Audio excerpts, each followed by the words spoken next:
Hi అండి అందరికీ. ఎలా ఉన్నారు? అందరూ బాగున్నారా? ఏం తిన్నారు ఇవాళ? ఈరోజు నేను వంకాయ బజ్జీ చేయబోతున్నాను. వంకాయ బజ్జీ అంటే శనగపిండితో చేసేది బజ్జీలు కాదు. ఇది కూడా ఒక కర్రీ అనమాట. తెలిసిన వాళ్ళు కమెంట్ చేయండి, వంకాయ బజ్జీ తెలిసిన వాళ్ళు. దీంతో ఇలాగే సొరకాయ బజ్జీ అని ఇలా కూడా చేసుకుంటారనమాట.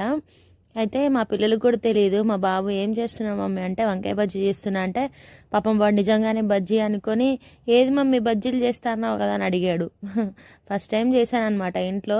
ఎప్పుడైనా అమ్మ వాళ్ళు చేస్తే తింటాను, మా అత్తయ్య వాళ్ళు చేసేవాళ్ళు. కానీ పిల్లలు పెద్దగా అయిన తర్వాత ఈ కర్రీ నేను ఎప్పుడు చేయలేదు. చాలా ఈజీ అనమాట.